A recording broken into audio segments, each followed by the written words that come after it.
Well, more than 100,000 people in the U.S. are waiting for a life-saving organ transplant. Our sister station in Lansing, Michigan talked to one family who recently decided to give the gift of life. Siobhan Kepler has their brave yet heartbreaking story.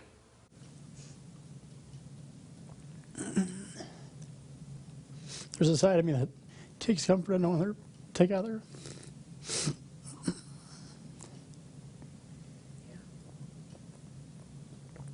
Because he was her world.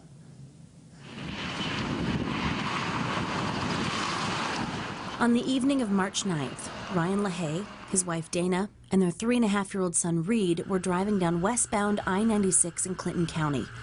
It would be the last evening Ryan would see his family alive.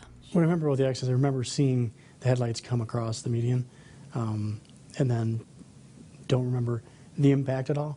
Police say a drunk driver left the eastbound lanes and hit them head-on. When Ryan came to, it was too quiet. I was scared because I didn't hear anything. You know, my son wasn't crying, so my first instinct was, oh my God.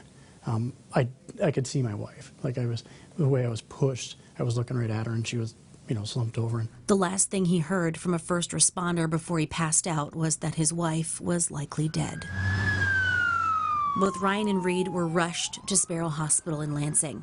Ryan was badly injured and put into a medically induced coma, and Reed was on life support, but sadly showed no signs of brain activity. We ended up sitting with a doctor looking at the test results that they did on Reed, and it was very apparent that he wasn't going to make it. But little Reed could help others make it and give them the gift of life by donating his organs and tissue. With Ryan in a coma, it was up to Reed's grandparents. I thought about if Reed or my other grandson, Easton, needed an organ donation. It would be devastating to have, you know, not be able to find a donation for them. So that kind of was my final decision, was based on that. We could see that as being the only good thing that might come from this terrible tragedy. First, Reed was taken to his dad's room, the last time this father and son would be next to one another.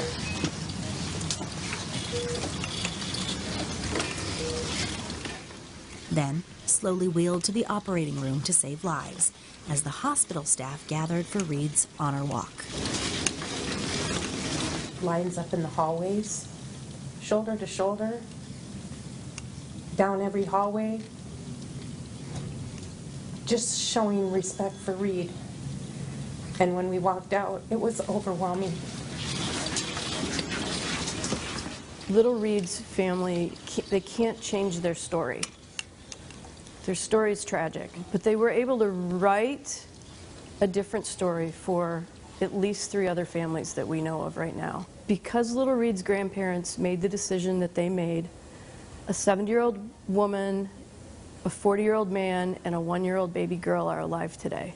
Reed donated both kidneys, his liver, 3 heart valves, and tissue, and in the future could help save 2 other children as well.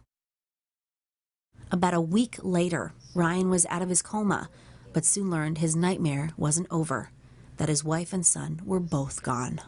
When I first met her, it kind of was love at first sight, but probably the most caring person I've ever met.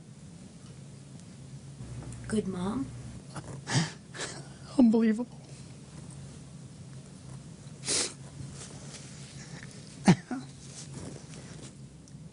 That was one of the things we talked about having kids. That was always my worst fear, is like, have a child and lose it.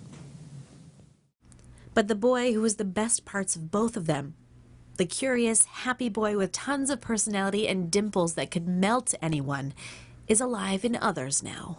There's a side of me that's, I feel blessed to not have to have been on that. Unfortunately, it put my parents and in-laws in a really tough position, but they, you know, I'm 100% convinced and take solace in the fact that it was 100% the right decision. I mean, there's the ability to help save others is really the most incredible thing. And I have to make sure that, you know, my wife and son's legacy live on.